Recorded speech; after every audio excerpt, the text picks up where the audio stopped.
Good afternoon, I'm Angela Lagunzad and this is One News Now. The investigation continues into the killing of Negros Oriental Governor Roel Degamo.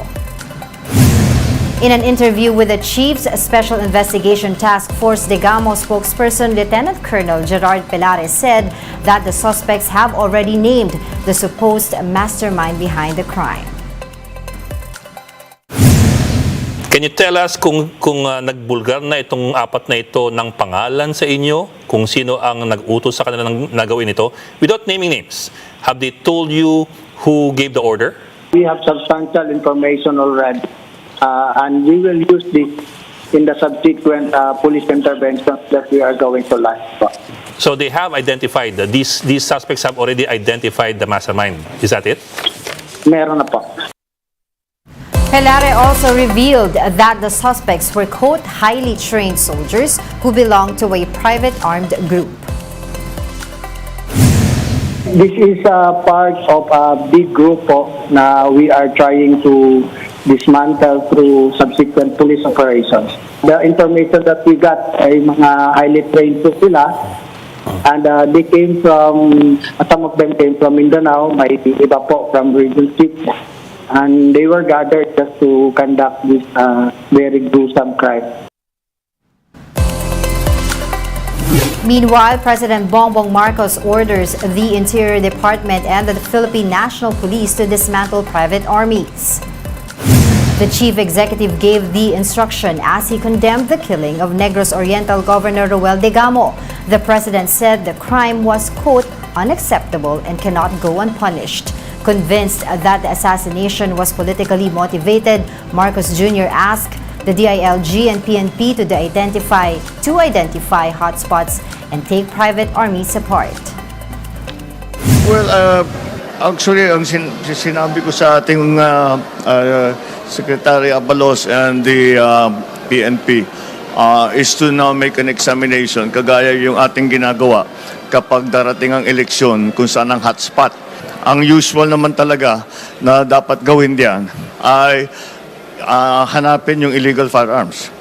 Basta walang illegal, basta makakaunti ang illegal firearms, kakaunti yung ganyang klaseng krimen. Yan yung mga private army na ganyan, kailangan talagang dismantle lahat yan. Meanwhile, the Justice Department says 2 of the 3 suspects in the killing of Degamo are willing to cooperate with authorities. The DOJ is considering placing the 2 under the Witness Protection Program. Kailangan po muna nating evaluate yung mga statements ko nila para ma-assess at if ever ma-determine na talagang may saysay or may basis yung mga statements nila, pwede natin sila ipasok sa WPP ng DOJ. It's day 2 of the week-long transport strike against the PUV modernization program. Jeepney groups are implementing a system where drivers can still join the protest action with minimal losses to income. Dave Abuel explains. After participating in the first day of the transport strike, jeepney drivers will go back on the road. They are still protesting the modernization program, but they still need to earn, so they need to ply their routes. Kailangan po kasi wala nang makain eh. Kailangan pumasada. Tuloy-tuloy na itong pasada namin. Jeepney drivers from Caloocan City echo this sentiment. Wala mahirap eh. Walang pambiling gata sa bata eh.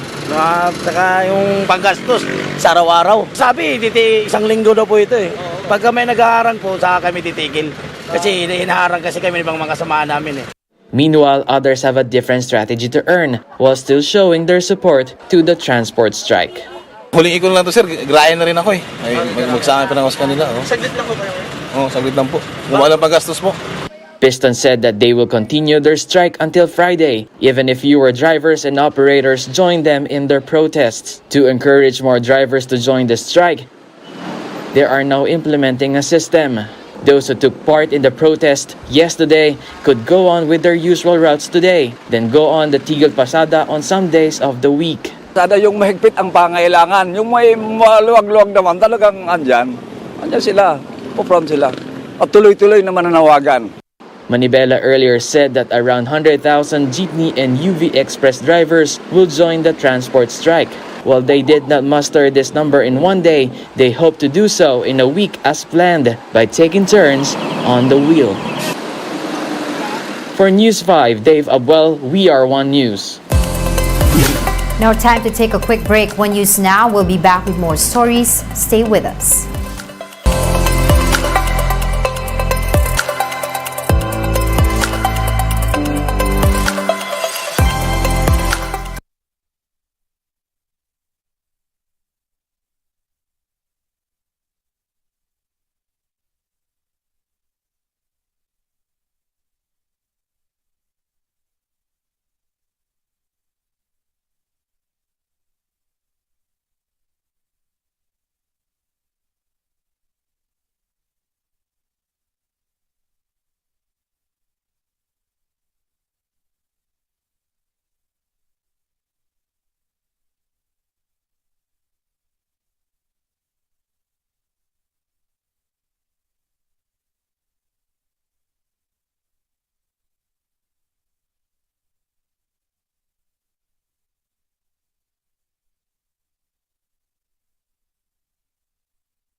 You're still watching One News Now. I'm Angela Lagunzad.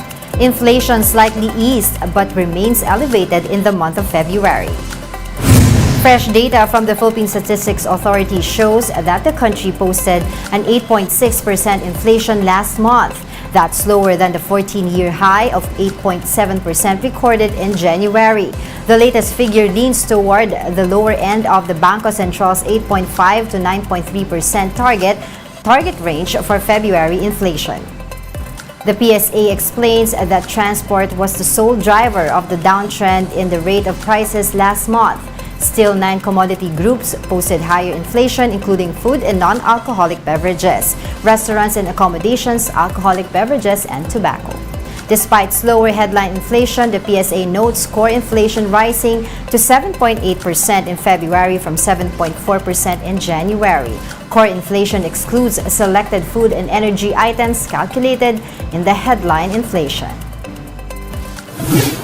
In other news, one expert has a suggestion on ways to clean up the Mindoro oil spill. Speaking to the Chiefs, Irene Rodriguez of the UP Marine Science Institute believes that the best way to approach the Mindoro oil spill is through mechanical means. She also said that determining the exact location of the sunken ship will help prevent the spread of the spillage. Mas maganda yung mechanical na removal of the oil or the burning of the oil on top of the water rather than the use of dispersants, because this will just break the oil into smaller pieces, but there's still a potential for the oil to sink and then still affect the environment. Let's now take a quick look at today's other top stories. The Senate Blue Ribbon Committee is conducting a probe into the alleged hazing death of Adamson University student John Matthews Salilig. In the hearing, Adamson revealed that it does not recognize Tau Gamma Phi as a fraternity. Senators are looking into the supposed negligence of Salilig's school in his death. The Malaysian and American governments are helping in the search for the medical evacuation helicopter Yellow Bee. The chopper went missing in Palawan on March 1st. Malaysia has sent 5 vessels and 3 aircraft to aid in search operations along the Malaysian airspace. 2 planes from the U.S. are also looking for the chopper's possible crash site. Oil companies are implementing a price hike on fuel products effective today. Diesel prices have gone up by 1 peso and 50 centavos per liter, while gasoline is more expensive by 40 cents per liter. Kerosene, meanwhile, saw an increase of 1 peso and 25 cents a liter. One News Now will be back at 3 p.m. I'm Angela Lagunsat. We are One News.